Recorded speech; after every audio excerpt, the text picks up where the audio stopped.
uno munsi ushaka kuvuga ku ijambo rivuga ngo planter pour porter des fruits, canke mwatewe kugira mwame ivyamwa.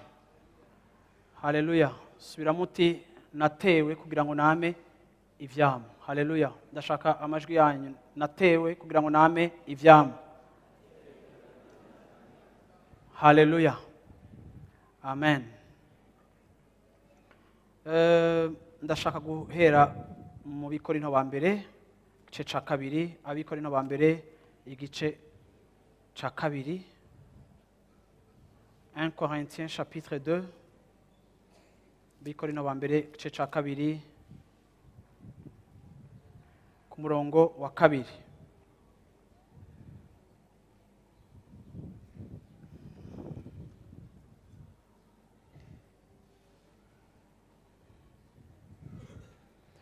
Kuko nagabiye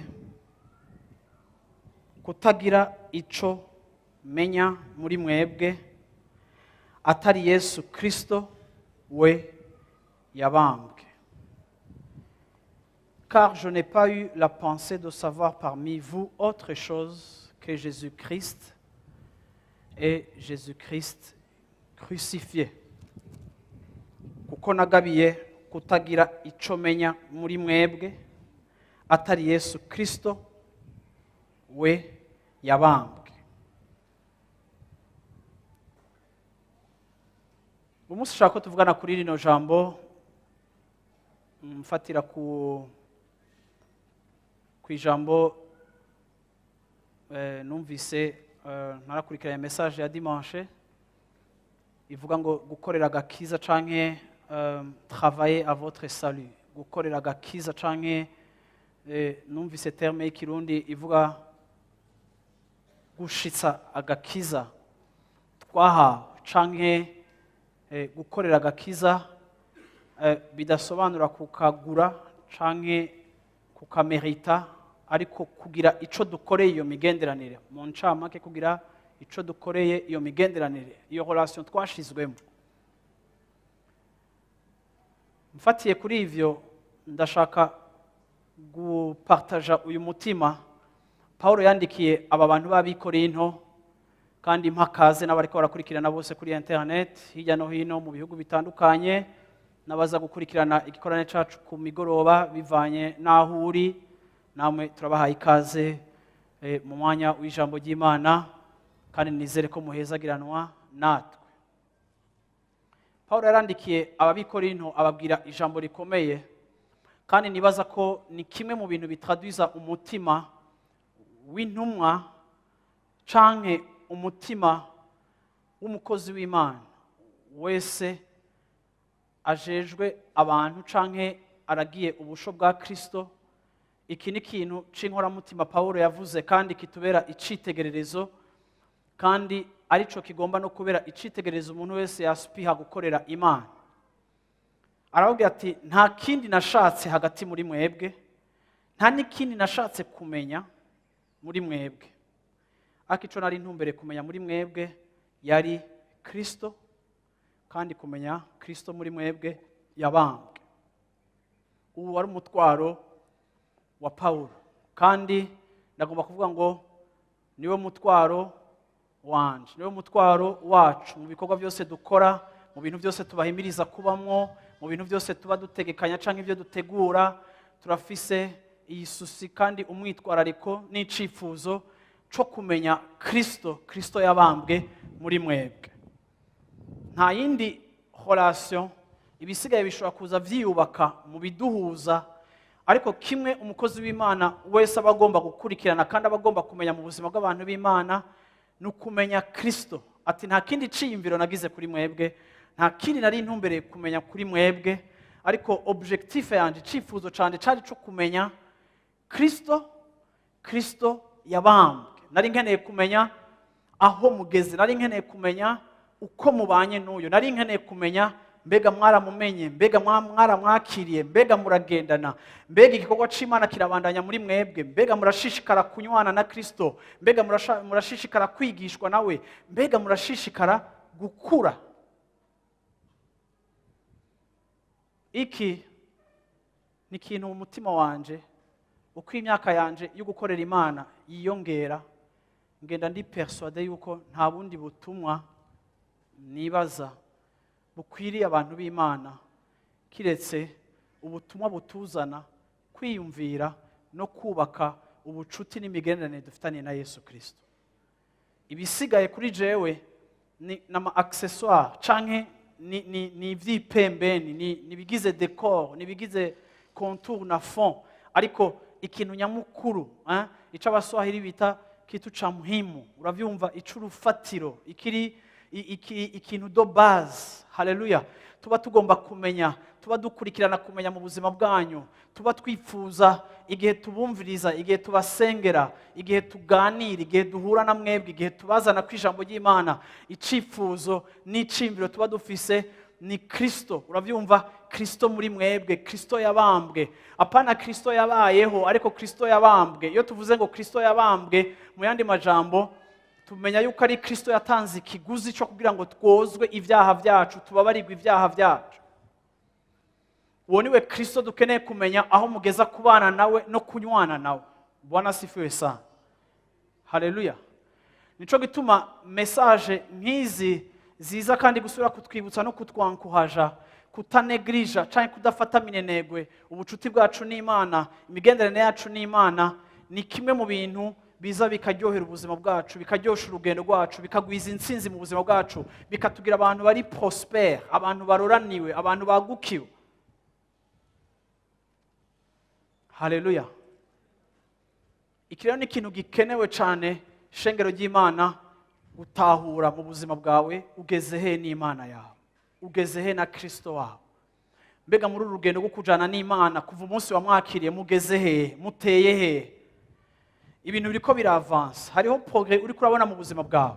Mbega bakwegereye, hari ivyo bariko barabona uri kurashikako, aho tugashobora kuvuga ngo vy'ukuri Aline, Eric, Jacqueline, Esperance, Christian, hari ahantu hari karava, hari ahantu hari karaja, hariho ugukura kuriko kuraza mu buzima. Imana yaraje ibashira mu rushengero, irabatuzeza, ibazana mu nzu y'Imana. Ico tuba dukeneye kumenya mu buzima bwanyu, uretse kumenya ko mukomeye kandi ko mumeze neza, kimwe mu bintu bituraza ishinga, kimwe mu bintu bituma dushobora no kwipermeta kuza mu buzima bwanyu, kubabaza ibibazo canke kubabaza iyo tutababona canke iyo tubona umenga hari kitagendeka mu buzima bwawe.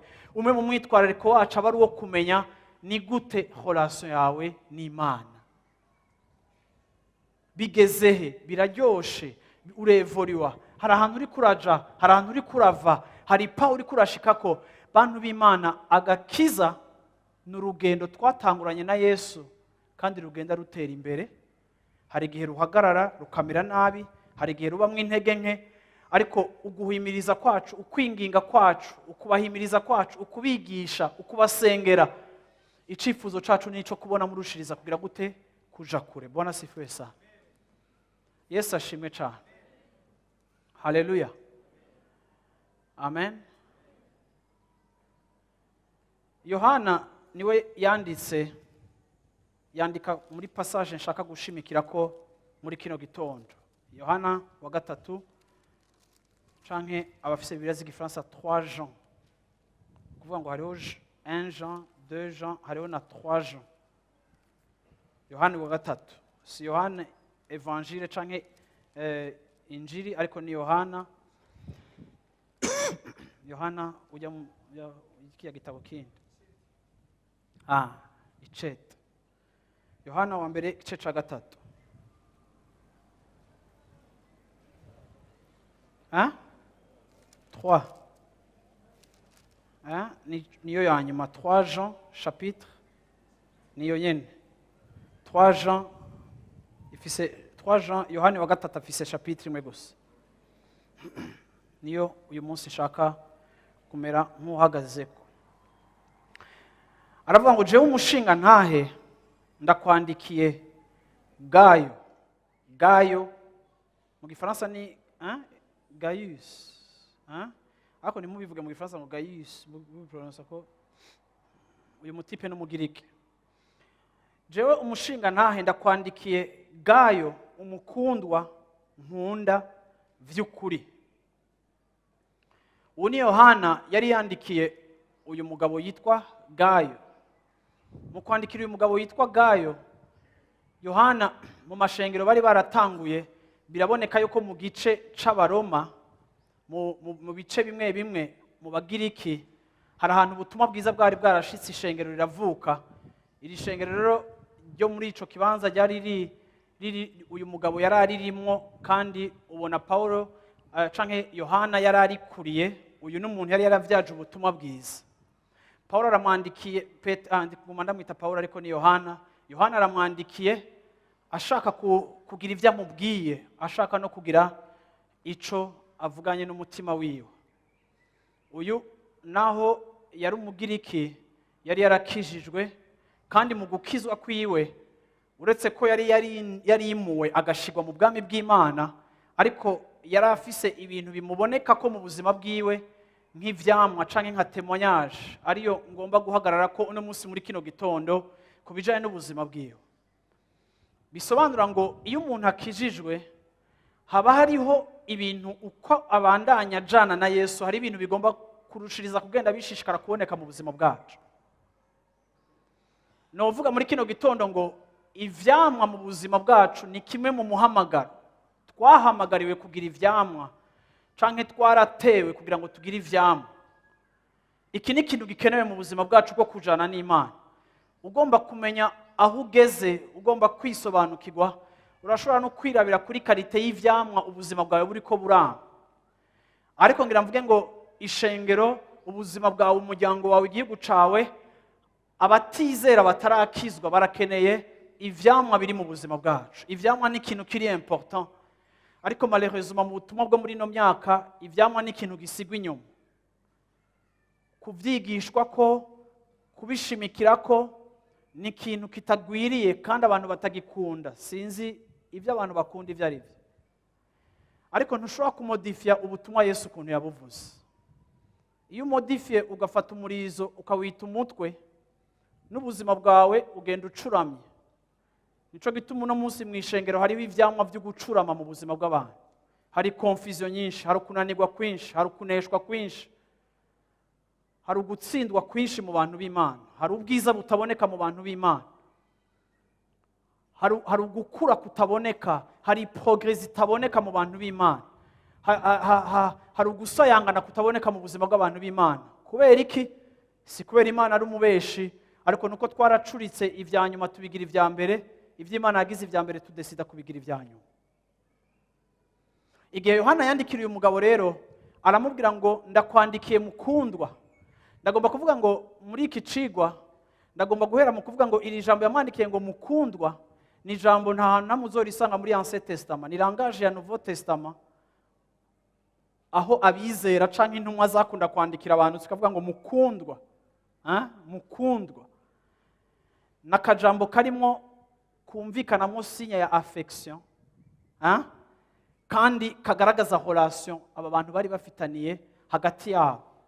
Uretse ko bakorana igikorwa c'Imana, bamwe bakaraba b'abavyeyi bakaba bavyaye abandi mu butumwa bwiza, nabo bagashishikara korera Imana iyo bari, ariko urumva ko hariho marque za affection ziboneka muri langage. Ndakwandikiye mukundwa. Bwana sifiwe sana.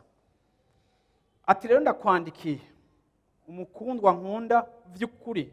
Ku murongo wa 2, mukundwa ndagusengera ngo umererwe neza muri vyose, uhore uhangaye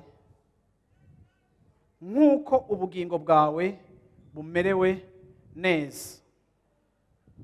Bien-aimé, je souhaite que tu prospères à tous égards et sois en bonne santé comme prospère l'état de ton âme.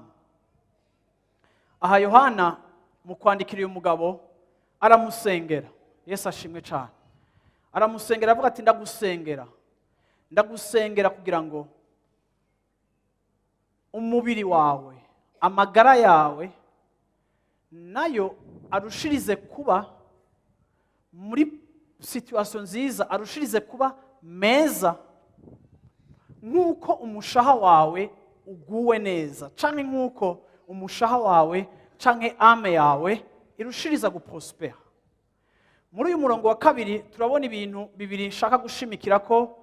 Icambere nuko turabona yuko Yohana arasengera Gayo, arasengera Gayus, akavuga ati ndagusengera.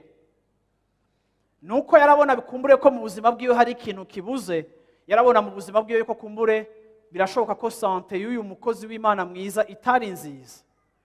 Yohana aramwandikira amuga ati ndagusengera kugira ngo eta yawe ya sante, amagara yawe, umubiri wawe uroranigwe nk'uko umushaha wawe nawo urushiriza gutera imbere. Muri iyi point ya kabiri canke muri iyi verse ya kabiri biratwereka neza yuko uyu Gayus canke Gayo yari umuntu afise iterambere mu gakiza, ico twita gukura canke ico twita croissance spirituelle. Yari umuntu yateye imbere, yari umuntu umushaha wiwe uguwe neza. Bisobanura ngo yari umukristo abohotse, yari umukristo ubuzima bwiwe bufise ivyamwa, yari umukristo ubuzima bwiwe bwo kubana n'Imana ari ubuzima budashobora kunyegezwa, ariko kandi bufise ivyamwa bishimwa. Yohana mu kumusabira ngo agire amagara meza avuga ati ndasavye amagara yawe aprospere nk'uko ame yawe deja iri prospere. Amina. Kugira ngo amwipfurize kugira amagara ameze neza nk'uko umushaha wiwe umeze, ndibaza yuko umuntu wese ari muri kino kibanza arashobora kuvuga ati ibyo byose vema uyu mugabo Gayo canke Gayus yari umugabo by'ukuri ubuzima bwiwe bubohotse kandi aguwe neza, ku buryo mu kumusengera Yohana yagira comparaison hagati ya eta y'amagara ariko na eta uravyumva ya excellence igaragazwa mu buzima bwiwe. Aravuga ati rero ndipfuza yuko uroranirwa muri vyose. Haleluya. Ndipfuza kuroranirwa. Shengero ry'Imana ndagomba kubabwira ngo icifuzo nuko mu buzima bwanyu habaho kuroranirwa. Igihe cyose twumva témoignage z'ivy'Imana iriko irakora, ari abikijije mu magara yabo, ari abirikiragira neza mu buzima bwabo, bagatera imbere, bakaba basanzwe bakunda Imana, bagatera imbere, ukumva mu buryo bw'akazi, mu buryo professionnel baratera imbere, ukumva mu mibereho baratera imbere, tukabona ingo zanyu ziratera imbere, tukabona mu rugendo rwanyu rwo gukorera Imana muratera imbere. Icifuzo n'umunezero igihe cyose ku muntu nuwo kubona iyi progrès. Rero Yohana ariko arandikira ikete ariko kandi aryoherwa kandi anezerererwa, amanifesta joie afise yo kumva ingene uyu mugabo ameze, avuga ati je souhaite, ndafise icifuzo yuko prospère. Bwana asifiwe sana. Aho nyene ku murongo wa kangahe wa gatatu,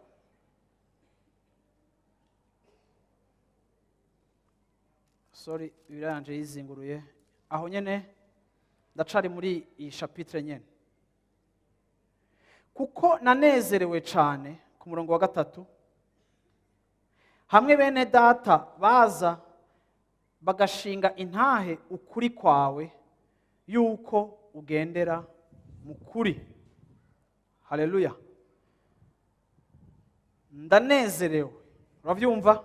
Naranezerewe cyane hamwe bene data baza bagashinga intahe ukuri kwawe yuko ugendera mu kuri. Bwana asifiwe sana. Haleluya. Encore une fois, iki kiratwereka yuko uyu mugabo Gayo naho yari umugiriki agikizwa avuye mu mico y'igipagani, Yohana aravuga ngo naranezerewe kuko narumvise témoignage yawe nziza. Kuko intahe y'umuntu nziza si ikintu kinyegezwa, si ikintu bashobora guhisha.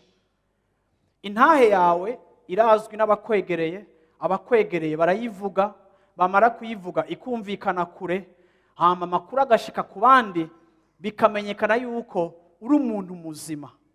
Yohana aramuga ati rero naranezerewe igihe bene data bambwira intahe yawe, nkumva ingene intahe yawe ari nziza.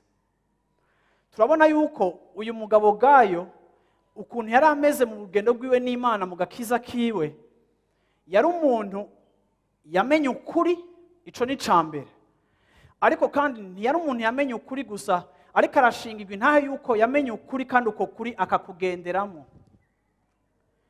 Hariho itandukaniro ry'umuntu ashobora kumenya ikintu kikaba mu vyazi akacigisha n'abandi, ariko kandi birushiriza kuba byiza n'ibirimo umugisha iyo ibyo uzi ushobora kubitambukiramo. Uyu mugabo rero biraboneka yuko mu rugendo rwe rwo kujana na Kristo, Yohana amwandikira aravuga ngo intahe yawe yaranshitse mu matwi, aho namenye yuko by'ukuri wewe uri umuntu yamenye ukuri, ariko kandi non seulement waramenye, ariko waratambukiye muco wamenye. Kenshi kimwe mu bintu tubona mu ishengero ry'Imana nuko hama hariho ikinogo kinini, fose nini, dekaraje nini hagati y'ibyo abantu bazi n'ibyo bashobora kubamwo. Ndasenga ngo uko imyaka igenda mu rugendo rwawe rw'agakiza, ibyo uzi bigende bicika ibyo ushobora kugenderamo no kubamo. Bwana asifiwe sana. Haleluya. Amen. Hagati y'ukumenya no kubaho hariho ico twita, uravyumva, gutakaza canke kwica umuntu wacu wa kera. Iyo ngomba kwaplika, iyo ngomba gutambukira mu byo nigishijwe by'ukuri, nkagomba kubibamwo, binsaba gupfa ku muntu wanje wa kera. Umuntu wanje wa kera adashishikaye gupfa no konda no gutakaza territoire akontrola, umuntu wanje musha abonekera muri Kristo Yesu yabaye nourri canke yagaburiwe muri kwa kuri, ntashobora kuronka itongo ryo kubamwo no kuexista. Kugira rero ngo wa muntu mushasha abonekera muri Kristo yagaburiwe ukuri ashobore kubaho, birasaba yuko nica ingingo zanje zimbohera mu vya kera, nkazica. Bantu b'Imana, twebwe kugira ngo twame ivyamwa tugomba kuba muri processus yo gupfa. Sijya mbere mvuze ibi bintu, ndagomba kubisubiramo kuko ivyo nukuri kwa misi yose, kandi igihe cyose ni ikintu ugomba gusobanukirwa no gutahura. Rero hari byinshi tubigisha, hari byinshi umuntu abagaburira, ariko kandi iyo udaparvenye gushobora kubibamwo, nta témoignage ushobora kuronka. Nico gituma umugabo wawe ntagushingira intahe. Bihora bintangaza, ariko ntimuzoce mumpindurira. Bihora bintangaza, nta kintu coroshe nko kumenya muri couple icuma yibaza kuri mugenzi wiwe. Iyo uhuye n'umugabo n'umugore bubatse bakaba bicara ari babiri, upfa kuransa akajambo kamwe gusa, uzabumvise umwe atangwe ngo wego shangwe, kuko telma rimwe na rimwe n'abantu bubakanye ntibaganira, kuko iyo baganiriye baca bagwana. Rero kugira ngo ntibagwane barahagaritse kuganira ku bintu bimwe bimwe n'amatabu. Ngo je ngivyo narabihevye, nabona ngo je ngivyo navyo ngimubwira bibi, ngo navyo ngimubwira ko ngo naramuhebeye. Ariko naho bibaza ko wamuhebeye, hapfa kuza umuntu hagati yanyu agacokoza gusa ngo cwa ngo mbega ibi nibi haba abantu muri nini ngira wewe wobivuga yovyumva. Donc ntibigoye kumenya ico abantu bubakanye bapfa. Isufi yuko udomeka umuriro, wa wundi ababaye ntashobora guhora aca sezisa, kuko yibaza yuko uwa gatatu aza gufasha wa mugabo we canke wa mugore wiwe kugira akarusho, kuko yibaza yuko badashaka kumwumviriza, ati kumbure ukumviriza uyundi. Rero nshaka kuvuga ngo intahe yacu igomba kuva muri cercle ya mbere iri ferme itwegereye. Ndavyita ubujyajya, ndavyita hypocrisie. Iyo mbona umuntu w'umukristo agira kigoro ko kwemerwa n'abantu bo hanze, ariko yademissionye mu kurondera kwemerwa n'abamwegereye. Iyo ugomba kwemerwa n'abakure, abakure ntibakuzi, kandi abakure uko ubiyeretse niko bagufata, ariko abakwegereye uko ubiyeretse siko bagufata, uko bakuzi niko bagufata. Ahantu honyine tudashobora gutrisha ni mu bantu batwegereye, abo mukorana, abo mubana, abo mwigana, abakolege bawe, umugabo wawe, umugore wawe, abana bawe, umukozi wawe. Uravyumva? Abantu bakwegereye. Bwana asifiwe sana. Uzomenya ivyamwa mu buzima bwawe nimba abantu bakwegereye bashobora gushingira intahe ubukristo bwawe naho ugeze mu kujana n'Imana. Niwumva abantu bakwegereye bagushingira intahe, uzojya gafyeri kuri Satani mu guti Satani, haraho ndiko ndava, haraho ndiko ndaja. Ariko niwumva abuhoro uja kugira ubutumwa mu Cibitoke, bakwaminiya cyane ngo chombo cha Bwana, umuntu w'Imana, ariko bakaba bari mu Cibitoke nawe uri ngahe Bujumbura, suspe. Kuko nimba ivyo bakuvugako abo muri salon yawe batabikuvugako. Haleluya. Bashobora kungira akagutya gusa. Pa. Rero kuronka témoignage muri cercle yacu iri fermé biragoye cyane kandi bisaba yuko hari Imana iri kirakora. Ariko Yohana yandikiye umugabo ngo narumvise intahe yawe, ingene wamenye ukuri n'ingene ukubaho. Yohana vyandika ari kure, ariko iyo témoignage yayihawe n'abahafi. Ndasenga ngo igihe cyose bambwiye amakuru yanyu.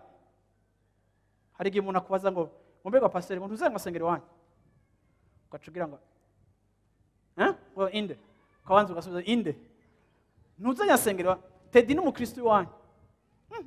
Be ashaka bagira bavuga iki kuri Teddy? Ego ya yego nyene ire aboga ijya yukwireka nka avomarke prego, akaca ko ati yo Teddy n'umunyamugisha yatubereye umugisha n'umuntu muzima ni kwa ego asengeri wacu ugacuvuga byinshi agira gucyanye ugaca wongerako.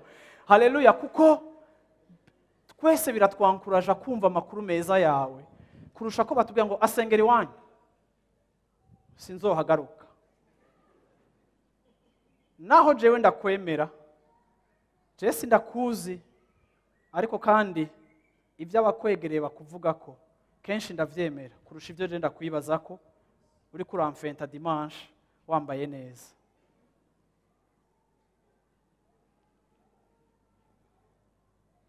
Rero Imana ikoresha abo bantu igaca muri izo circuit zitwegereye kugira ngo ishitse ibyo igomba gushitsa mu buzima bwacu. Haleluya. Ubugwaneza bwacu ababuzi nabatwegereye, urukundo rwacu abaruzi nabatwegereye, ukwihangana kwacu abakuzi nabatwegereye, ukugira neza kwacu abakuzi nabatwegereye. Uravyumva amajambo mazima ababizi nabatwegereye. Uravyumva uguhuza n'ibikorwa byose byiza ababizi nabavyegere, abakwegereye, abatwegereye nibo badushingira intahe. Ariko uyu mugabo abamwegereye nibo bamushingira intahe. Uyu mushinga ntahe nawe muri Kristo Yesu ariwe Yohana aravuga ati ndashimira Imana. Ndashimira Imana aho ndi kuri distance kumva yuko utakojeje isoni ubutumwa bwiza. Ndashimira Imana kumva yuko hari amakuru meza akuvako. Uravyumva ivyo ndabishima kuko urakarorero, uri icitegererezo mu kuba umuntu afise ubuzima bwiza bw'icitegererezo. Bantu b'Imana munyemerere mvuge ngo je pour moi la vie chrétienne ntidushobora kuyikuramwo iyo aspect. La vie chrétienne, ubuzima bw'agakiza, ni ingene turushiriza kuba ivyitegererezo au milieu ya babandi twamamwo imisi yose. Hariho esprit yamaze kwidevelopa muri eglise ijanye n'ubutumwa abantu bavuga, aho usanga umuntu kuko vyamunaniye kwemera ko Imana ikora mu buzima bwiwe, kuko atari karakura kandi kuko atavyamwa biri mu buzima bwiwe. Abantu batwegereye twabise abansi bacu. Iyo umuntu aririmbye ngo abansi banje abareka avuga bamwegereye. Iyo tuvuze ngo Imana izompezagira bose babireba, tuba tuvuga babandi batwegereye. Kumenga bajya batwegereye nibo batugora. Tubabona nk'intambamyi. Ariko si kenshi aribo ntambamyi, ariko hari igihe intambamyi twibaza ko aribo nkomoko iva kuri twebwe kuko atavyamwa turiko turabamira. Hamugaca usanga umuntu ari muri environnement yumva ko iri hostile, ariko kuko quelque part niwayamiye ivyamwa vyiza, rero irikira kuzibagura, irikira kuvuga, irikira kudetruiza, barakuvuze, barakumaze, bararengeje igipimo, amakosa yawe yari 5 bavuga 12 bakarenzako, ego barexagera, ariko kameme najya 5 niyo.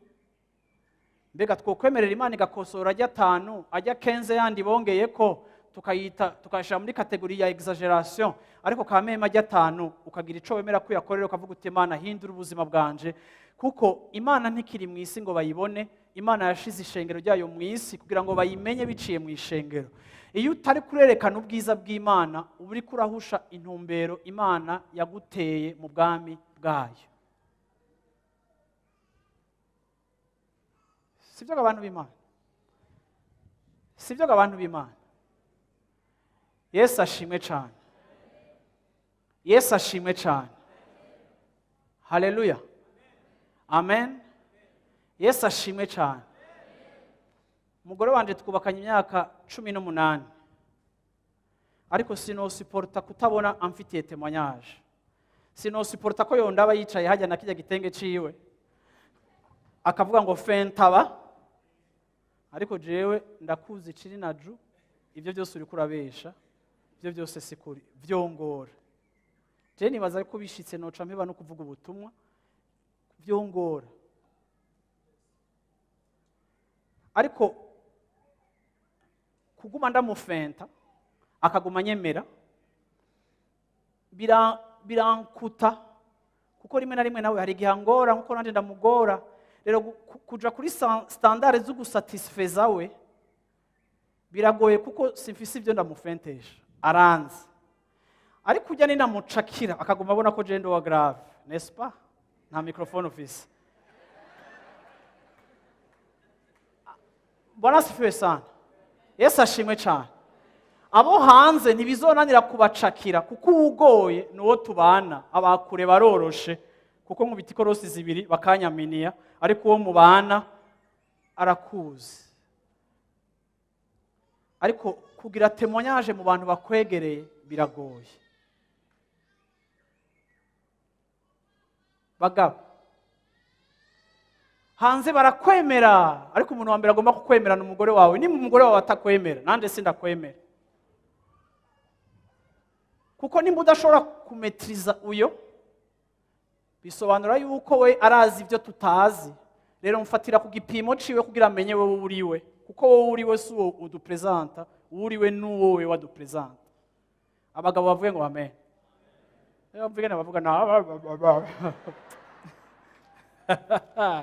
Bwana asifiwe sana. Yesu ashimwe cyane. Nimba mumva basiko ico ndiko ndavuga mu cumba mvuga uti amen. Bwana asifiwe sana. Haleluya, amen.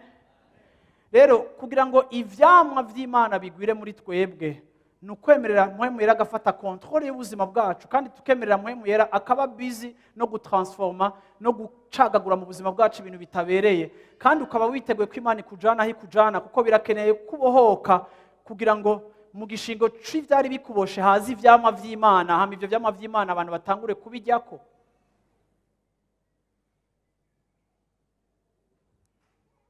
Haleluya. Ku murongo wa 3 rero niho nasomye, kuko ngo naranezerewe cyane hamwe bene data baza bagashingira intahe ukuri kwawe yuko ugendera mu kuri. Yo ni verset 3, verset 4. Nta wundi munezero mfise uruta uyu, kumva ko abana banje bagendera mu kuri. Nta wundi munezero mfise uruta uyu, nko kumva yuko abana banje bagendera mu kuri. Iyi ni ntumwa yari kiravuga, aravuga ati nta kintu na kimwe kinezera conezereza umutima wanje nko kumva yuko abona bwiye ubutumwa, abona acumukuriye, abona amaze imyaka nsengera, abona amaze imyaka mbwira ubutumwa, abona avuze ijambo ry'Imana bakaryumviriza, abo Imana yampaye ijambo nkari bashikanako. Nta kintu kigira umunezero wanje nko kumva yuko mugendera mu kuri. Nta kintu gishobora kuzana umunezero nk'ico mu buzima bwanje nko kumva yuko mutambuka bijanye binyuranye en conformité ya parole yabaye plantée au milieu de vous. Nta kintu kinezera umukozi w'Imana, nta kintu conezera umupastori kuza kumbwira ko waronse igiceri, kuza kumbwira ko waronse promotion mu kazi. Iterambere ryawe ryose umbarira riranezera, rirandyohera. Ariko kandi iyo numva yuko urugendo rwawe rw'agakiza ubucuti bwawe n'Imana buryoshe, iyo numva kuri kurigishwa n'Imana, iyo numva ko ufitanye ibigenderane n'Imana, iyo numva kuri mu ijambo ry'Imana, iyo numva yuko ukunda Imana, ico kiranezereza umutima wanje. Iyo numva yuko uri kurabohoka ingeso mbi zari zikuboshe, iyo numva yuko uri kuri reconcilia nabo mwashwanye, iyo numva yuko uriko uragirira neza abantu batandukanye, iyo numva abantu bariko baravuga ngo vy'ukuri hari ibintu vyiza biriko biraza mu buzima bwiwe, iyo numva bahora bakwitwa escrow bavuga ngo wa mu escrow ariko arabohoka vy'ukuri ubuzima bwiwe bwahindutse, iyo twumva iterambere ryanyu mu bijanye n'impwemu zanyu, nta kintu kinezera imitima yacu nk'ico kintu. Kandi nta kintu kibabaje imitima yacu, nta kintu Satani akoresha mu mutima w'umupastori nko kukwereka umukristo abayeho mu mafuti. Nta kintu Satani akoresha nk'ico kintu kugira ngo akubwire ngo mu yandi majambo ngo hajya wovuga iki, umeze nka sembale iyo kiravuza urwamo, kuko raba n'abantu ubwira ntibevuriwe. Avuga ngo biranezera kumva yuko abana banje batambukira mu ijambo bahawe. Rero Paulo yaranezerewe kuko Yohana abo yabwiye ubutumwa hariho témoignages zitandukanye zivuga abantu bariko baratera imbere, ubuzima bwabo buriko burahinduka, abantu bariko baraje imbere, barushiriza kugaragaza ivyamwa vy'agakiza. Bibiliya ivuga ngo mugire ivyamwa, uravyumva, produisez des fruits dignes de la repentance. Ni ukuvuga ngo iyo tumaze gukizwa, uko turushiriza kwegera Imana, hariho ivyamwa vyiza bigenda biboneka mu buzima bwacu, bikitwa consequence, bikitwa inkurikizi ziri positive ziva kuri kagakiza muri ya relation twinjiramo. Ibi nivyo twita gukura, ibi nivyo twita kugira ivyamwa, ibi nivyo vyitwa, uravyumva, kuja imbere mu Mana igihe hariho ivyamwa biboneka mu buzima bwacu. Rero muri uru rugendo iki kintu mucitwararike kandi mugiye agaciro, kwibaza iki kibazo, mbega ndiko ndatera imbere, mbega ndiko ndaje imbere, mbega Imana irikira conquerisa territoire mu buzima bwanje, mbega Imana irikira conquerisa ubugingo bwanje, Imana irikira fata amateritoire, Imana irikira fata ibibanza, Imana irikira occupa. Nimba umunsi wakirijwe mu mpwemu Imana yari occupye 100%, ariko au niveau ya âme niho kenshi duteba kugaragaza, uravyumva, ivyimviro no kubohoka kw'Imana. Mbega Imana irikira occupa 20, 30, 40, 50, mbega turiko turanyoha, turiko turakura, turiko turaprogresa. Raba bijya bintu byose wokwitwa ngo n'amashantiye bikugora, bikuremereye, canke wibaza ko ari bigoye, ubigire intumbero yawe y'amasengesho, ubigire objectif yawe yo gusenga. Tugiye kwinjira muri 40 jours, ariko kandi na muri 40 jours dusengera ibitangaza, Imana ikiza ingwara, tugasengera ibitangaza, Imana iduha ubuzi, ikore n'ibindi byose. Ntitugomba gushira inyuma besoin ya mbere dufise yuko ubuzima bwacu buproduise amafruit, kuko twaratewe kugira ngo twamwe ivyamwa. Ikintu cyose gitewe abagitera bagomba yuko gikura, ikintu cyose kibaye plante kigomba guproduise amafruit. Niburi cofuma kina produise n'agatutu, naho coba ari igiti kitaza n'ivyamwa, ariko igitewe cyose ugiteye nyene kugitera akeneye ko kizana ivyamwa. Iri jambo tuvuga twiteze ko rizana ivyamwa. Amajambo tubibutsa yo tubahimiriza ko tugomba yuko azana ivyamwa mu buzima bwanyu. Urashobora kuba ukiri hasi cyane, nta probleme, nta rubanza nagucira, ariko kandi ntiwoga muri hasi imyaka 3, imyaka 4, imyaka 5. Hagomba kubaho progrès. Uravyumva, aravuga ngo ndasenga kugira ngo vos progrès zibe evident, zigaragare. Uravyumva, zigaragarire bose, uprospere. Uravyumva, ugomba kuba umuntu ari karatera imbere. Haleluya. Amen. Imana ishimwe cyane. Rero bantu b'Imana, ndakunda kuvuga ngo agakiza karyoshe iyo turiko turashika kuri ivyo bintu. Iyo turushiriza kwemera Imana ikatunesha, hama tukagenda dugira amafu y'Imana, biraryosha agakiza. Hama hariho iyi chaleur, hama hariho irikanguro mu mutima, hama hariho ikigishika, kuko uko Imana iguha kunesha niko nawo ukura kandi ukabona yuko proge. Bantu b'Imana, nta kintu kibishe no kwiraba ukabona ko nawo utari kurakura. Nta kintu kidekuraje iyo wiravye nawe ukabona ko utari kurevuriwa. Ukavuga uti ndaja mu bikorane, ndaja gusenga, numviriza ubutumwa, ariko sinkura, sinje imbere, sinesha. Nama nkubitwa hasi na bya bindi, nama nihana bya bindi. Uravyumva?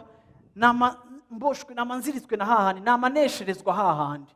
Kuri ijya etape nta rimwe ndayifise ko victoire, kuri rijya korosi nta rimwe ndayifise ko victoire.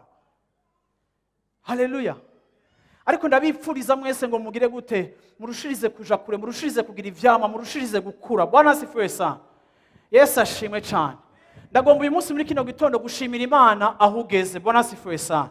Haleluya. Ndagomba gushira izina ry'Imana hejuru aho ugeze, kuko aho ugeze siho watanguriye. Hariho pogekana ka wageze ko, hariho ahantu Satani yatakaje, hariho ahantu Satani yahomvye, hariho ibintu byahindutse mu buzima bwawe, hariho intambuko washitseko. Imana ishimwe. Ariko susi yanje muri kino gitondo niyo kumenya, eske iterambere rirashishikara, eske haracashishikara kurushiriza kuja imbere, ivyo Imana yakweretse kugwayemo urarushiriza kubonamo victoire.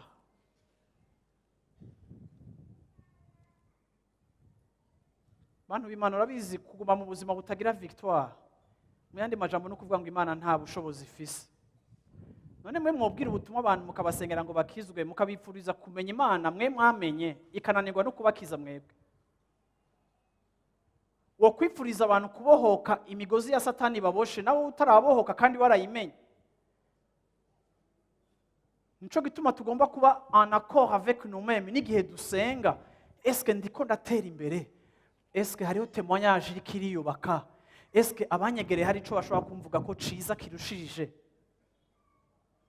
Ejo muzoba muri ku Kaziland, bamwe muzoba muri ko muradistribua ibintu, uravyumva, abandi muzoba muri ko muratanga ama service mu kazi, abandi muzoba mwicaye mwakira abantu benshi, ukora muri service za leta, ukora muri privé, abantu bakurondera ari benshi, ariko imisi yose mu gatondo uri kurahekenya ijojo yawe, nta bugwa neza ufise, urabishe, ubuja ngo formulaire yitore hari, nunamuraba mu maso, uri umwendiscipline yakijijwe.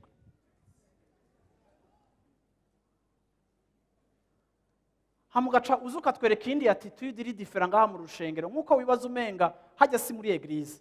Ninde yababwiye ko eglise ari ibi bihangare byacu nizi mpome bizacu? Pas question.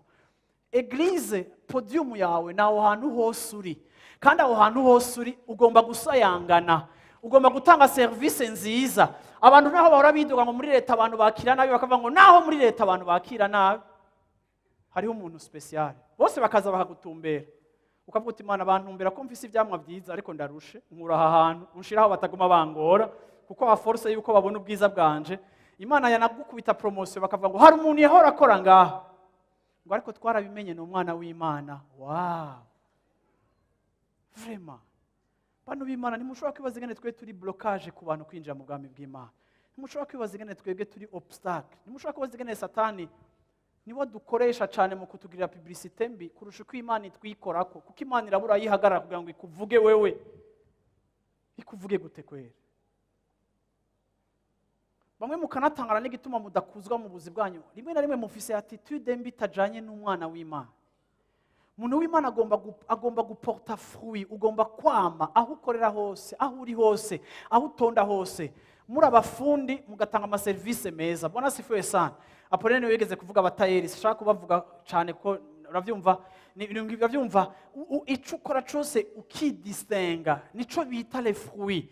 Utanze programme ukayikora, wemeye gukora ikintu ukagikora. Uraza abantu ngaha duconnecta ngo turaguconnecte ku muntu wo muri eglise akora iki kintu, mugaca musanga abakristo nimwe mutubereye abayescro, kuko bandi en Jésus.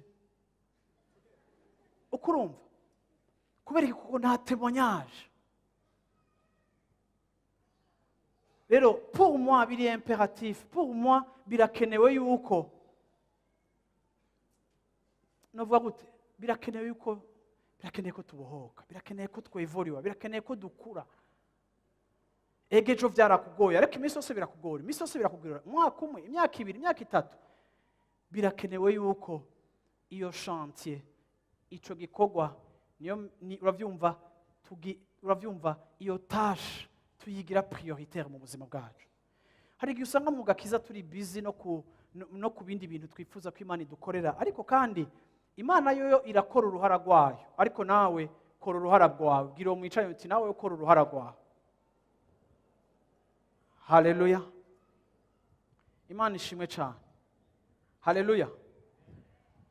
Ku murongo wa 4 niyo nawe usome. Nta wundi munezero mfise uruta uyo kumva ko abana banje bagendera mu kuri. Mukundwa, wama uyoboka mu byo ukorera bene data byose, kandi ari injabuka. uyu mugabo birumvikana ko naho yari umugiriki yagirira neza bene data, akagirira neza na bene data batari basangiye nationalite, ari abisirayeli canke ari abandi, ariko yari afise témoignage y'urukundo rw'iyo yereka bene data. Yari azwi ko agirira neza bene data, yari azi yuko afise ivyamwa vyiza au milieu ya bene data, yari umuntu afise chaleur, yari umuntu afise accueil, yari umuntu afise charité, yari umuntu afise compassion ku bandi, afise akagongo, afise umwitwarariko ku bandi. Uko niko yari azwi. Communauté urimo ya eglise, abantu bagomba kukugira uko bakumenya ukuri ukusa.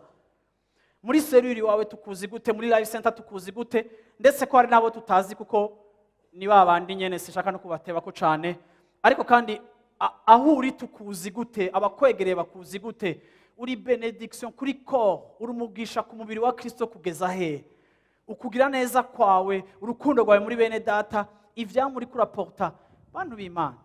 Nukuri naho no kwanwiya, ariko c'est ça. Iyi relation twinjiyemo ifise comme résultat à court canke à long terme yuko ubuzima bwacu bugira amafruit hagati mu bantu turimo. Akavuga rero ngo ku murongo wa 6, nabo bashingiye intahe urukundo rwawe mu maso y'ishengero, kandi uzobugize neza ni wabarungika uko bibereye ab'Imana, kuko bavuye iwabo kubw'izina rya Yesu ataco batse abanyamahanga. Nuko twebwe dukwiye kwakira neza abameze batyo, kugira ngo dufatanye n'ukuri gukora igikorwa. Ku murongo w'9, hari ico nandikiye ishengero, ariko iri zina riragoye kweri, Diotrephe, mu gifaransa mwita gute? Diotrephe. Okay, Diotrephe nandikiye ishengero, ariko Diotrephe, mwumvirize umuntu yari atandukanye na Gausi rero, kuko muri eglise kategori zose ziri, wowe uraza gukompleta izina ryawe aho uriye, vuga uti Diotrephe. Mbwira mwumvize rero Diotrephe ukuntu ameze. Ariko Diotrephe akunda kwishira imbere muri bo, ntatwemera. Nico gituma ninaza nzobibutsa ivyo akora, atuvuga amajambo mabi y'ubupfu, kandi ntagarukiriza kuri ivyo gusa, ariko ubwiwe ntiyakira bene data, n'abagomba kubikora arabibabuza, akabaca mu ishengero. Vuga uti Diotrephe. Diotrephe nawe murumva ko ivyamwa vyiwe sikirenga. 1. Ntiyakira bene data. 2. Ntiyakira n'intumwa. 3. Akritika abakozi b'Imana, aguma bavuga nabi. 4. Niyo yumvise abagomba kubakira, acaja kubaraba bakirirwa azunguruka mu makarita ati ntumwakire, yani uwo ni Diotrephe. Ariko kandi na Diotrephe ari hehe? Ari muri life center, si umupagani, ariko kandi nawe ubuzima bwiwe busunika amahwa umukoze kurasha. Yohana aravuga ngo nawe ninaza sinshaka kumuteba ko cyane, ahubwo nzobandikira ndabaha amadetaye y'ivyo akora. Agaca abandanya ku murongo wa 11, mukundwa, si nico gusa, ngo n'abakristo bagira neza arabirukana mu rushengero, abakura mu rushengero. Verset 11, mukundwa, ntukagire gute? Ntukigane ikibi, ariko wigane iciza. Impanuro irakomeye yatanze hano hantu, yandikiye abwiye Gausi, aramubwira ati mukundwa, ntukigane ikibi, ariko wigane iciza. Nubwo mu ishengero hariho abantu batari exemplaire, nubwo mu ishengero hariho abantu mukundana ariko bafise ivyamwa bibi, bagufise ko na influence mbi, nubwo mu ishengero hari abantu bafise andi makarite ariko mu vy'Imana bafise ivyo baregwa ko kandi bafise ubucafu bwinshi, mukundwa, ndakwandikiye ngo be nabo ntukigane ikibi, ariko wigane iciza. ibi biratubwira yuko mu ishengero tugomba kugira attention kuko hari abantu duconnecta nabo tugakundana, twariganye, twarakuranye, dusangiye business, dusangiye igikorwa, ariko bakaba bafise ingeso mbi. Yohana aranditse aravuze ngo abo ntukigane kibi ariko wigane iciza. Ntimukarabe mu buzima bw'agakiza ngo mugende mukopya ubuzima bwanyu ku bantu batari exemplaire. Ariko nimba hariho babiri mubo musengana canke mubizera canke batatu bahagararanye n'Imana bagenda nk'uko Imana igomba, abo mubagira ivyitegererezo vyanyu mugombe gusa nkabo aba ari bo mwigana kugira ngo mushishikare kwigana iciza kugira ngo ntimukore ikibi. Ibi Yohana yariko aravuga biratwereka yuko abantu b'Imana hariho inyifato, hariho discipline bagira, hariho aspiration bafise yo kuba abandi no kuba bashasha no kugira ivyamwa vyiza, kuko mwibuke yuko twaratewe kugira ngo duporte amafuri. Rero kimwe mu bintu bitubuza kwama ivyamwa rimwe na rimwe ni influence zibi, n'uruhara rubi abantu bamwe twahaye access mu buzima bwacu. Nibo batwigisha kudakorera Imana, nibo batwigisha kwidoga, nibo batubwira ngo ukora byinshi gabaniriza ngaho ngo ahubwo wewe ngo ishengero ni ryawe, ni kuki witanga cyane, kuki ugira kigoro kenshi cyane. Nibo bakuridikiriza, nibo bakoresha tujambo turimo kugucubita kugira ngo asuzugure wewe uri kurakora. Be nabo bantu babaho, n'abantu bakritika, n'abantu igihe cyose babona ibintu biri negatif, n'abantu igihe cyose baguma barondera kitagenze neza, n'abantu atabuntu bafise, atani kigongwe bafise igihe babona ikintu kitagenze neza, nkuko menga bobo ntibakosa, ariko iyo niyo muhemu bafise. Kandi abo nabo baba mu rushengero, kandi abo nabo bafise impact yabo kuko baronona kandi bafise influence mbi.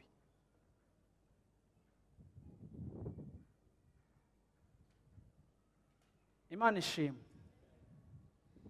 Ati rero ku murongo wa 11, mukundwa ntukigane ikibi ariko wigane iciza.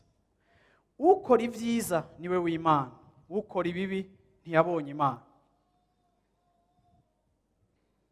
Demeteriyo ashingirwa intahe na bose, kandi n'ukuri ubwako kurayimushingira, natwe nyene turamushingira. Nawe urazi kwiyo dushingira intahe, urazi kw'ivyo dushingira intahe ari ivy'ukuri.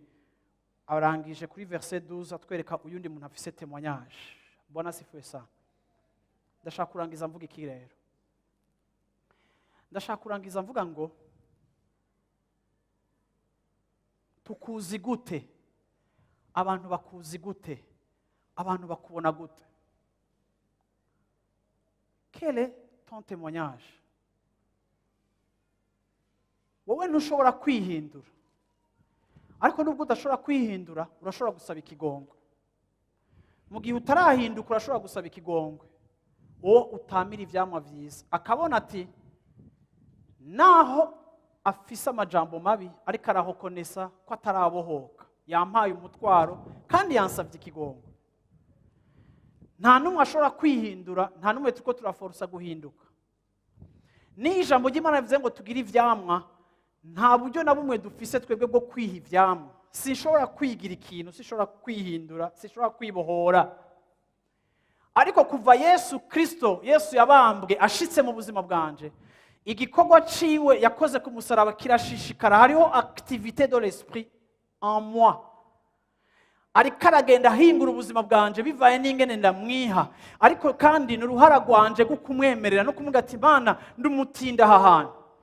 Abaroma igice ca 12 Paulo aravuga ngo ntihakagira umuntu muri mwebwe agira une haute opinion de lui-même, ntihakagira umuntu muri mwebwe yishira canke yibona karo wahatari, ariko kandi ngo mugire ngo des pensées modestes, mugire ivyimviro biciye bugufi. Ntihakagira umuntu numwe yumva ko ari igitangaza, ariko ngo tugire ivyimviro biri humble, tugire ivyimviro biciye bugufi, kugira ngo tube abantu bihuta kuhokonesa aho tugwaye, tube abantu bihuta gutanga umutwaro aho tumerewe nabi.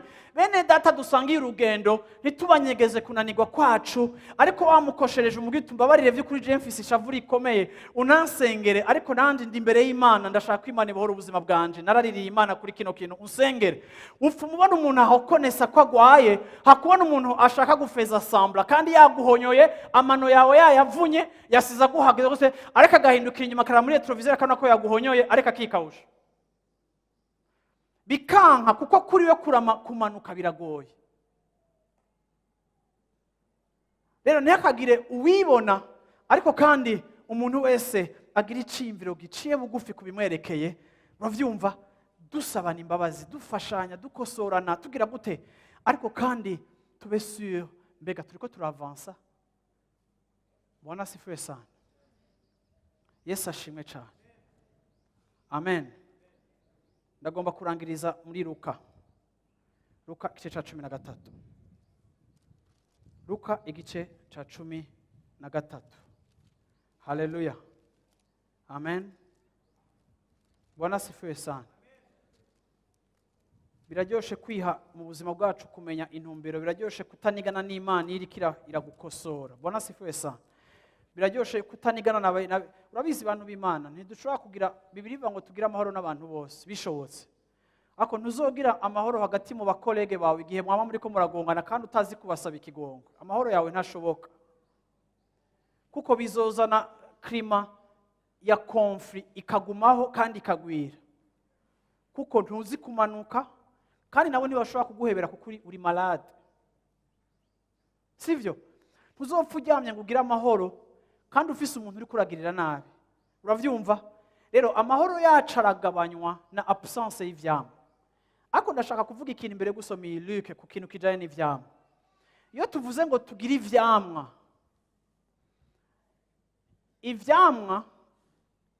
ntitubigira ngo shanga ifoko duhinduka kugira ngo Imana iduhezagire. Ifoko duhinduka ashaka kugira ngo vraiment ngo Imana itugire neza. Iyo ndiko ndashaka guhingurwa nkashaka kugira ivyamwa, si kugira ngo ivyamwa vyongereze faveur y'Imana ku buzima bwanje.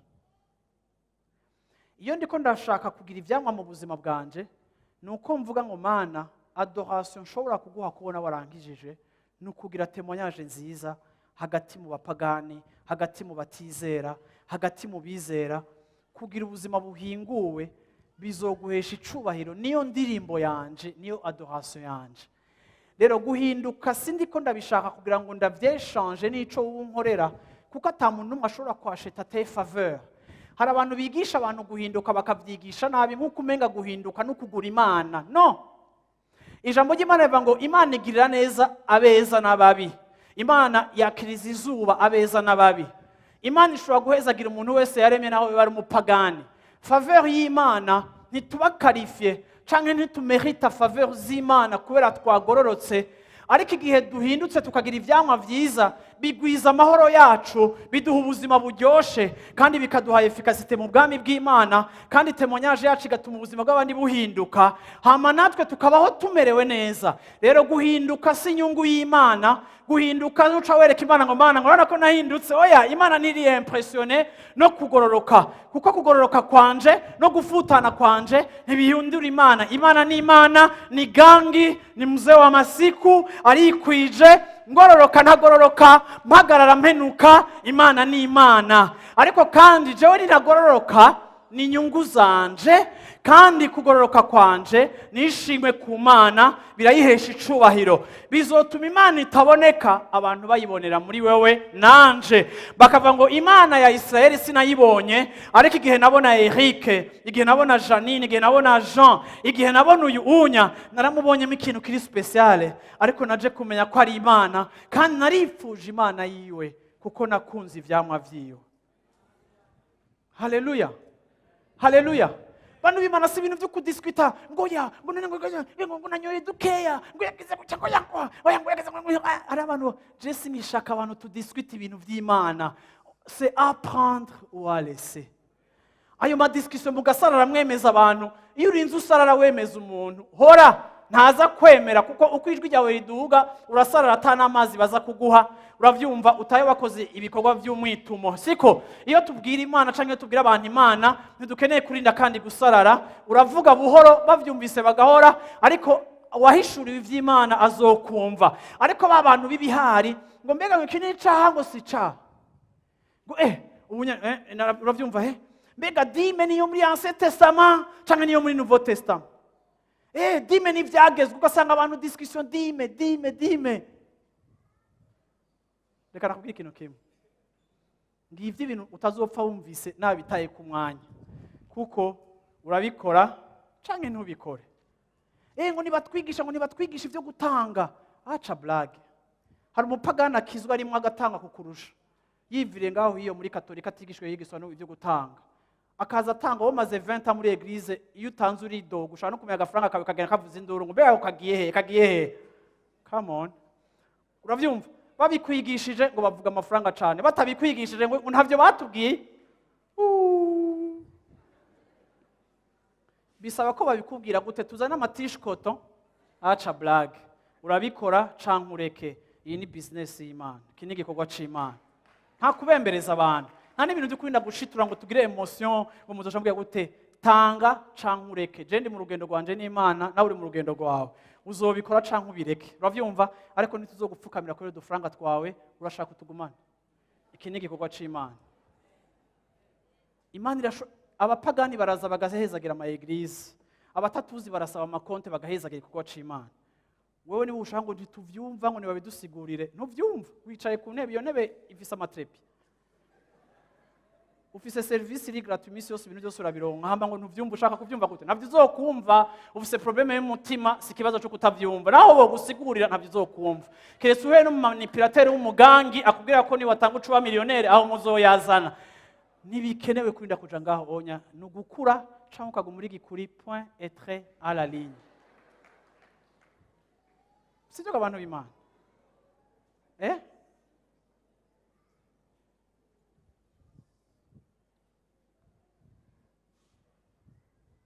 Rero kubganje turakeneye tukuba in love. Turakeneye gukunda Yesu. Faut juste gukunda Yesu. Gukunda Yesu, je ndakunda Yesu kandi nico kingize kandi nico njyamye ko nico nishimirije ndakunda Yesu. Haleluya. Kandi iyo umuntu akunda Yesu ntaca atomukorera. Mbega urazi yuko ubu hari ama groupe nayasanze mu Bubirigi ejo bundi hari ama groupe atakindi avuga atari gukritika abakozi b'Imana. Muzozumva zimwe izo groupe hariho iyo nzi sinzi ko aza kuvyumva atavyumva. N'abantu b'abakozi b'Imana bagiye bicikira basambanya abakristo bo bafise ama groupe atakina akora akritika abakozi b'Imana ntibaramvuga ngira bazonshikira ariko kandi uravyumva akritika abakozi b'Imana ibintu byose dime dime mufise problem ihena dime. Reka nakubwire Nouveau Testament ho ntivuga dime, nimwashaka kuzana ivya dime Nouveau Testament urazi nivuga ngo batanga ivyabo batanga iki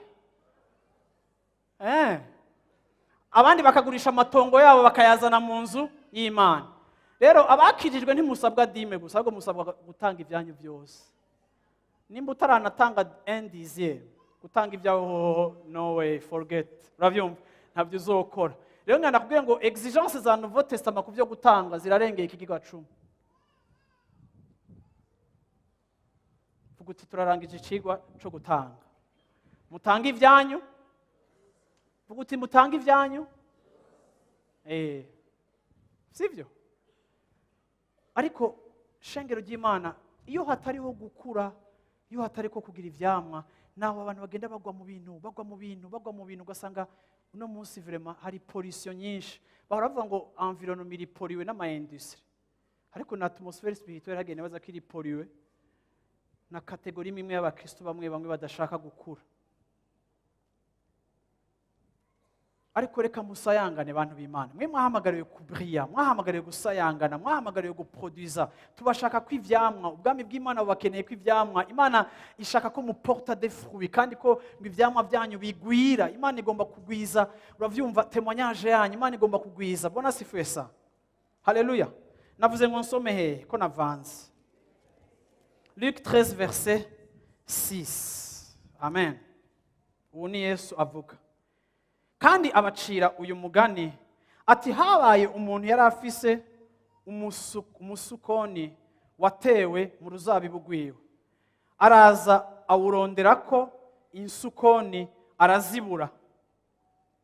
Abwira umukozi w'uruzabibu ati raba none ni imyaka 3 nza kurondera insukoni kuri uyu musukoni sinzibone,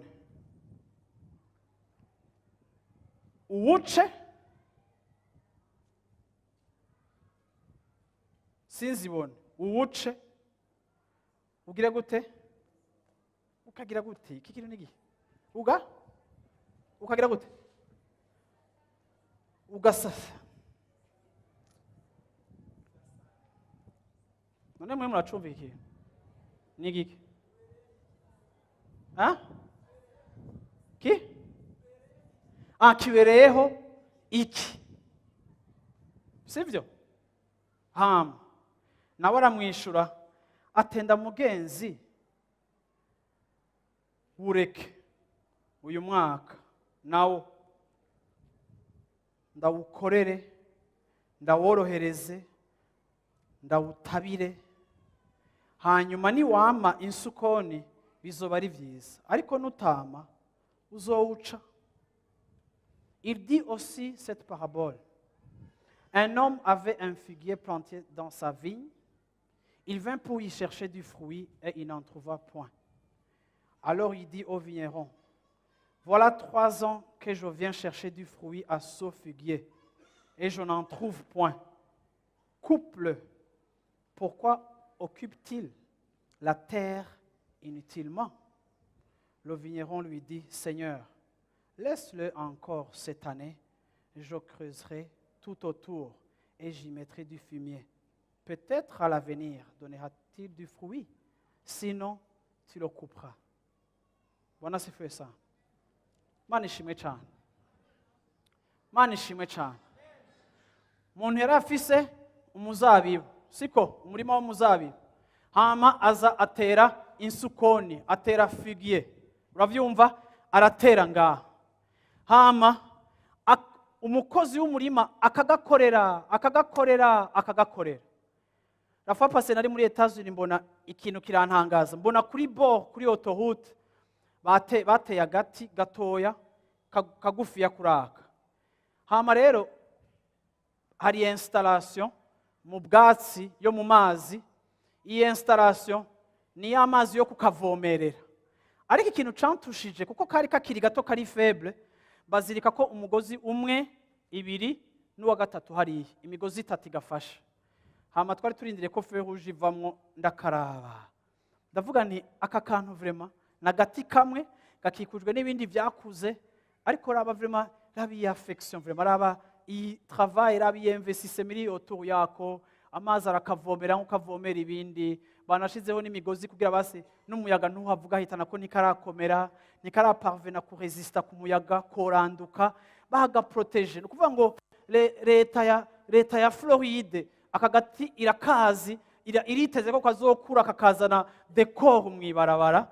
Hama rero ndaho hantu nariko naja kuri aeroport ngiye kugira igikorana ahantu, Imana numvira mpaye ijambo ryo kubwira abo bantu. Imana irambwira ngo nigiki ntagukoreye, naraguteye, barakuvomerereye, narashizeho abakozi bagukurikirana, barashizeho fumier, de papa yarashizemwo, Apollinaire yarashizemwo, uwundi yarashizemwo, abashitsi baraje. Nigiki ntagukoreye kugira ngo ushobore guporta amafruit? Nigihe wari ukiri faible, narashizeho systeme y'abagukurikirana, bamwe bagusanga muhira, abandi baragutelefona, abandi baguha umwanya.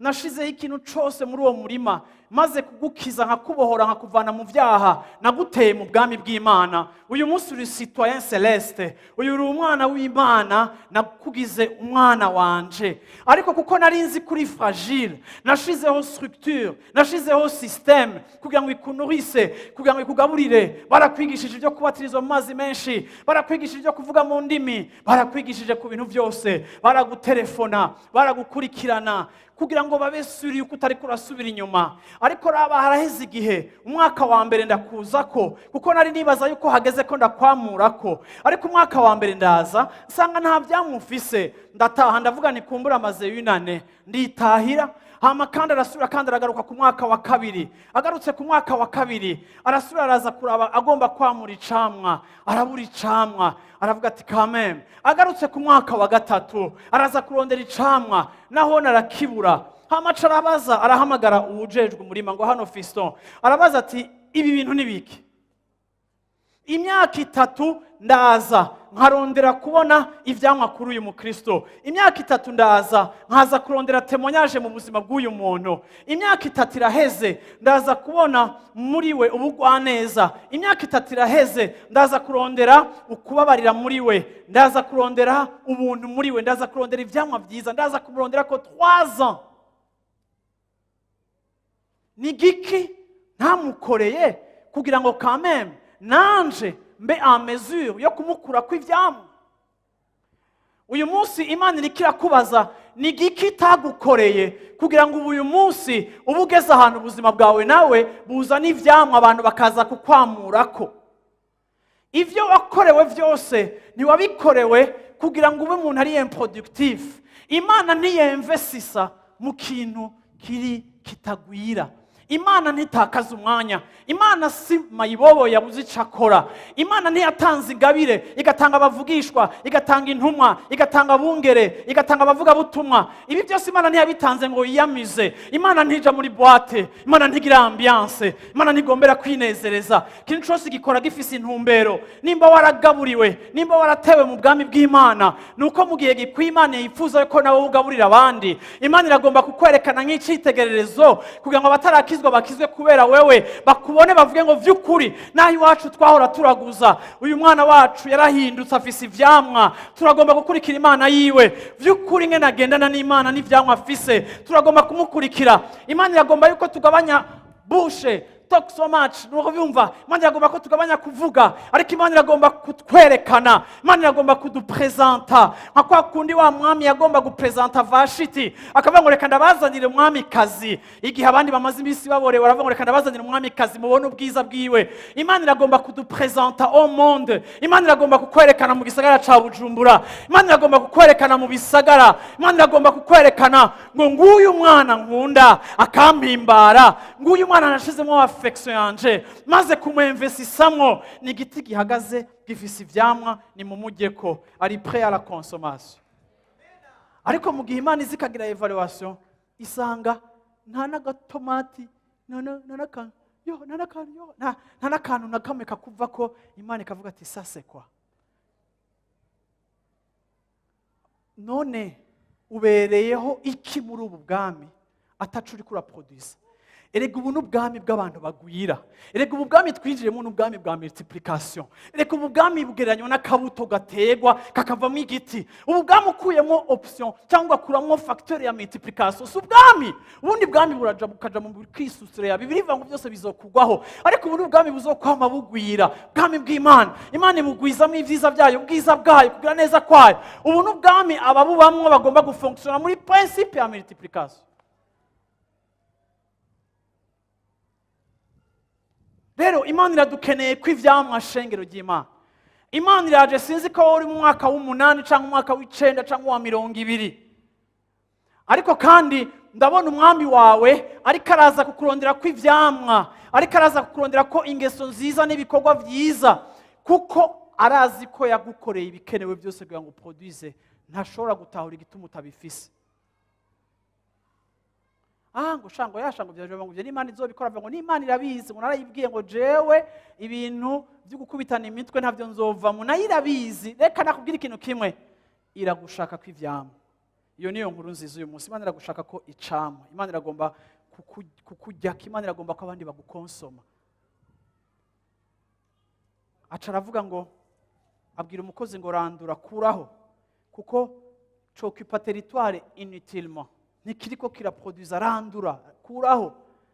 Ariko ndakunda ujya mu pastor vema ameze nkanje, acavuga ngo mana rindira ntumurandure, rindira gato mu mwaka ngira nsubire kandi ndamukorere, ngira nsubire mbagare, ngira nzane umwavu w'ikizungu namushizemo w'imene urofro byumva kumbure namugaburiye nabi, namuhaye amavitamine adakwindage kuzana umwavu w'ikizungu uri importe, urabyumva, hama nsukemo, hama ngire mu mwaka kumbure ni wagaruka uzosanga afise fuyi, uzosanga ari cyo kurako. Ariko kandi ndasavye tant de grâce, mwongera umwaka.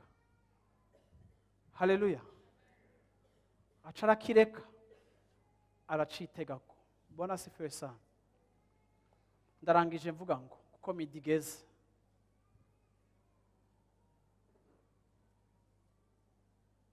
Imana ntaco itakoze nta nico itari kirakora kugira ngo je nawe dushoboye guproduza amafruit, kandi irazi igihe cose kuyaturonderako. Iyo umugabo wawe atarakizwa w'imboregwa atashe, Imana yakubwiye ngo ntusubire kumubwira ayo majambo. Hari amajambo umubwira, hari amajambo umucumita. Imana yakubwiye ati naho ukijijwe naho aboshwe n'abadayimoni, reka kumubwira ko aboshwe n'abadayimoni wamumubwira iyo discours. Abadayimoni bazoguta mwibarabara madam, Bwana asifiwe sana madamu, Bwana asifiwe sana madamu. Madamu avuge ngo amen. Kubwira umuntu ko aboshwe n'abadayimoni ntibibaze ari umupagani no kumena umutwe nanje. Nta service nta n'ubutumwa buri kuravuga. Uravyumva? Reka gukoresha amajambo ko nta bubasha ufise bwo kumuhindura. Genda uririre Imana hama mwubahe, naho ari umugabo wawe adakijijwe nawe uko ameze biriko birakubera test y'ivyamwa ugomba guproduce. Mu gihe atari kakuzanira ivyamwa vyiza, wowe uhamagariwe guproduce ivyamwa vyiza ku buzima bwiwe. Ngo kumbura igihe muhemu yo mugenderera azamwereka ingeso zawe nziza, nawe n'igihe gikwiye akizwe. Iyo Imana igomba kuzana umugabo wawe adakijijwe mu gakiza, ntimubwira Bibiliya, imubwira wowe Matilda ingene umeze. Wabonye Matilda wanje, wabonye Jacqueline wanje, wabonye Gertrude wanje, wabonye Safia wanje, wabonye wanje. Nawe wundi agacavuga ati by'ukuri n'ukuri wampaye umugore akijijwe. Bagore mufise abagabo badakijijwe, akariro gake na fire, mwizera Imana mwamwe ivyamwa. Ngo ariko gapase ngo wowe ba spirituel gutubana ni dayimoni. Yego iyo dayimoni sinzi ingene mwagize mariage, ariko igihe mwagira mariage ntiwayibona kariyo, sivyo? Ariko kandi wagize nayo, sivyo? Rero nibaza ko hari ubuntu bukwiranye no kujyamana ni dayimoni. Uravyumva Imana ishobora gutanga, ariko kandi birashoboka kwishishikara kubi dayimoni gushika wowe uhindutse, sivyo? Kuko hari bamwe bavuga ngo no fuma mbaho n'umupagani ngo hakuba nk'umukristo ameze nka Gertrude. Rero Gertrude, please, il est temps yuko bakwamura kw'ivyamwa, hama mu gihe gikwiye ujya mugabo wawe Imana izomugendera. Siko gaje? Siko ga mama? Muhaguruke dusenga Imana.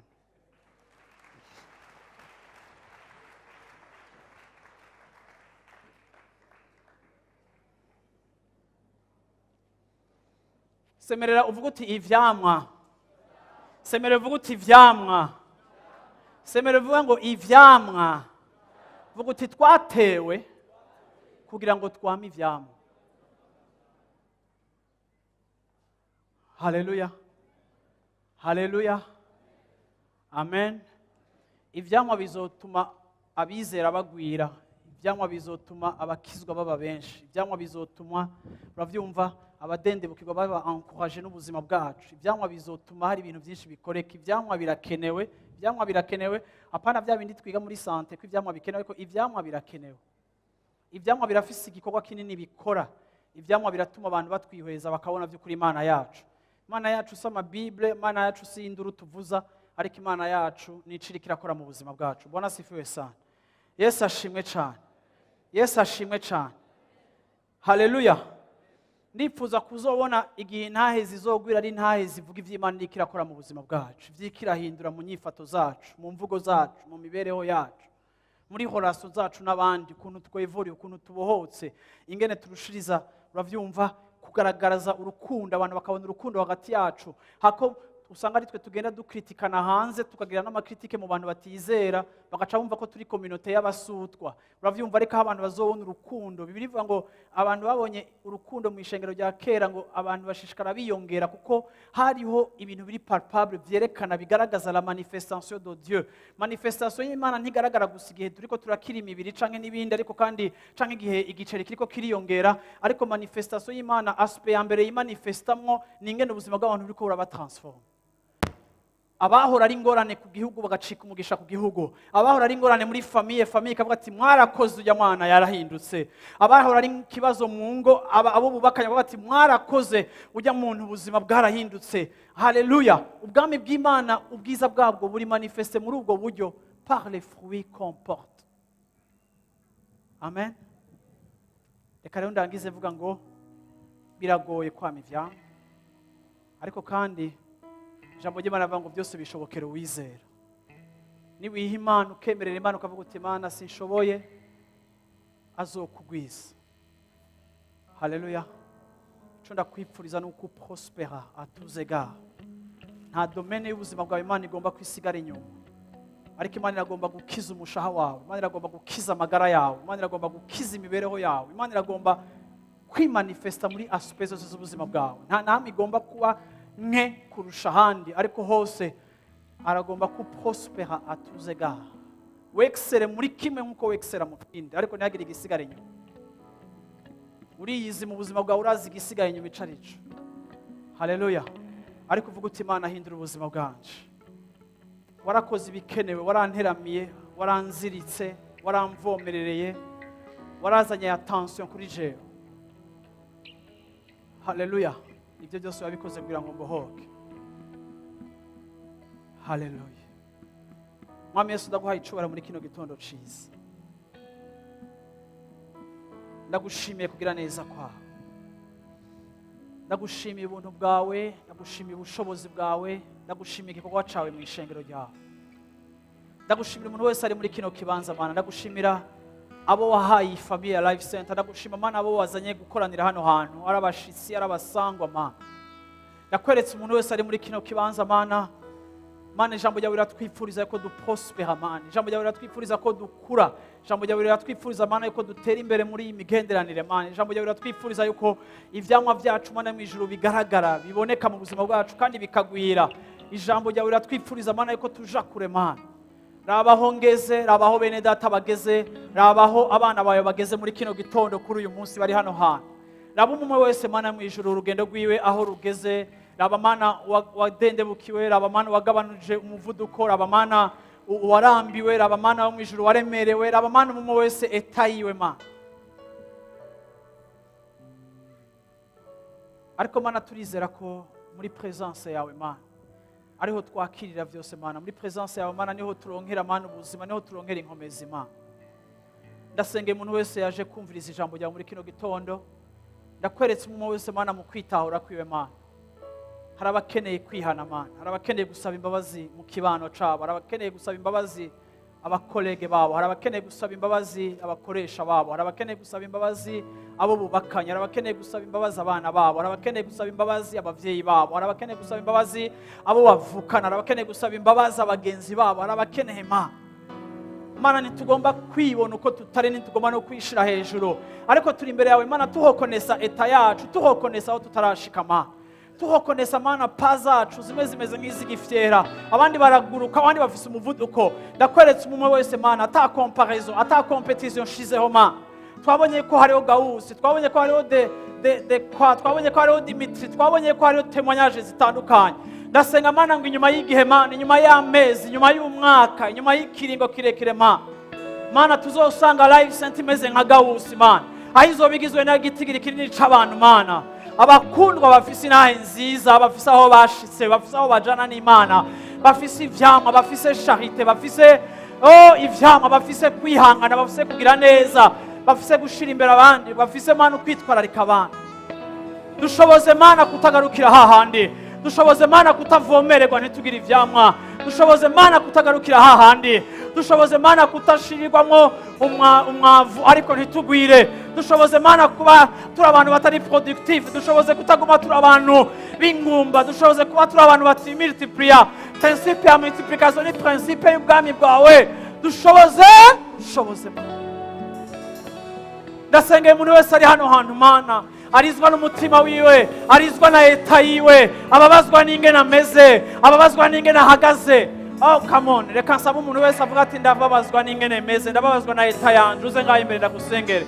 Uravuga uti ndababazwa n'ingene mpagaze, ndababazwa n'ukomeze, ndagomba gusengerwa. Haleluya. Uze ngaho unyarutse, uze ngaho unyarutse, uze ngaho unyarutse. Haleluya. Uvuga uti Mana mbohora Mana, mbohora Mana, mbohora Mana, mbohora Mana, mbohora Mana, mbohora Mana, mbohora Mana, mbohora Mana. Singomba kubuzima bwanje budegaje amahwa, singomba kubuzima bwanje budegaje amahwa. Ndagomba kuba parfum, ndagomba kuba parfum, ndagomba kumota neza, ndagomba kumotera abantu neza, ndagomba kubicete kivomeka, ndagomba guporta amafruit, ndagomba kugaragaza ivyamwa, ndagomba guprospera au niveau de mon âme, ndagomba guprospera, ndagomba kuja imbere, ndagomba kuja kure. Yesu we, Yesu Yesu we, Yesu we, Yesu we. Haleluya, haleluya, haleluya, haleluya. Ni vyiza kwimenya mwene data, ni vyiza kwitahura mwene data, ni vyiza kwitahura turi muri presence y'Imana. Ntibiteye isoni ingene meze, ntibiteye isoni aho uhagaze n'uko umerewe, ntibiteye isoni aho uteye, ariko ikiri essentiel, mbega uriyizi, mbega uritahura, mbega urasuka umutima wawe imbere y'Imana. Reka ninginga ishengero ryose duhagurutse dusenge. Wewe waje ngaho imbere ukavyerekana mu kuza kwawe ngaho imbere. Imana ikugenderere, Imana ikugenderere, uriyizi. Ntunyegeye kandi ntunyegeje ukuri n'ukusa. Ariko ubwira umwami wawe uti mwami ndagomba kwama. Ndagomba yuko mu kurangiza uyu mwaka ndagomba guporta amafui, ndagomba aho wanteye mu quartier, aho wanteye muri communauté, aho wanteye mu muryango, aho wanteragiye mu kazi, ndagomba guporta amafui, ndagomba yuko ivyamwa vyanje abantu babijyako, ndagomba yuko iki giti canje kizana agatutu ahatagira agatutu, ndagomba kuba umunyu w'isi, ndagomba kuba itara rimurika. Ndahakanye, ndarambiwe no kuba umuntu atagwira, ariko Mana kora ikintu gishasha mu buzima bwawe. Accomplis, agis Seigneur, kora ikintu gishasha Mana, kora ikintu gishasha Mana, kora ikintu gishasha Mana. Ushobora kuba muri kino kibanza unagwaye, haleluya, uvuga uti Mana, ufata aho ugwaye uvuga uti Mana ndagomba no guprospera mu magara yanje, haleluya. Hari abantu badaprospera muri santé yabo, hari abantu badaprospera mu buzima bwabo n'iterambere ryabo risanzwe. Uvuga uti Mana ndagomba guprospera, ndagomba kuja imbere no mu magara yanje, ndagomba kuja imbere no mu iterambere ryanje mu izina rya Yesu Kristo. Mwami Yesu, ndakuragisha umuntu wese ahagaze hano hantu imbere Mana. Ndakweretsa aba bantu bari muri kino kibanza Mana, ndakweretsa aba bantu biyizi, bazi uko bahagaze, bazi uko bameze, bazi eta ya ame yabo, bazi eta y'igiti cabo Mana. Ndakweretsa umuntu wese Mana yitahura, akabona igiti ciwe, akabona igiti ciwe ngene kibuze ivyamwa. Ndakweretse Mana aho ivyamwa biri absent, kandi wowe uri présent Mana. Aho uri Mana hagomba kubaho ivyamwa, kiretse gusa iyo tutakwemereye Mana. Ico gituma muri kino gitondo tuje kugusenga Mana, fata contrôle Mana, fata contrôle Mana. Ntituri ngaha kwihagararako, ntituri ngaha kwisigura, ariko turi ngaha kurealiza eta yacu, turi ngaha kubona ubukene bwacu, turi ngaha kubona misère yacu, turi ngaha kubona ubukene bwacu, kubona ibyo tubuze, kubona ibitunanira, kubona ibitunesha. Turi imbere yawe Mana, ntituri imbere y'abantu, ntituko turahayanwa n'abantu, ntituko twiyereka abantu, ariko imbere yawe Mana niho twaje gusiga imitima Mana. Turagukeneye Mana, turagukeneye Mana, turagukeneye Mana, turagukeneye Mana, turagukeneye Mana, turagukeneye Mana. Mubwire uti Mana ndagukeneye Mana. Nivugira iryo jambo gusa uti Mana ndagukeneye Mana. Mubwire uti Mana ndagukeneye. Uraza aho umukeneye, umureni mu ngeso zawe, vuga uti Mana ndagukeneye. Kumureni ku magara yawe, vuga gusa ngo ndagukeneye Mana, ndagukeneye Mana, vuga uti ndagukeneye Mana, ndagukeneye Mana. Oh, besoin yanje uyu munsi ni wewe Mana. Je réalise que j'ai besoin de toi. Je réalise ko ndagukeneye Mana, ndagushaka Mana, ndagugomba Mana kukubona muri domaine z'ubuzima bwanjye, kugira ngo waporte victoire mbuze Mana mu kazi kanje. Hari igihe neshuwa kuko ntabohotse, ndagukeneye Mana, ndakeneye kubohoka. Hari igihe neshuwa Mana kubera Mana atavyamwa biri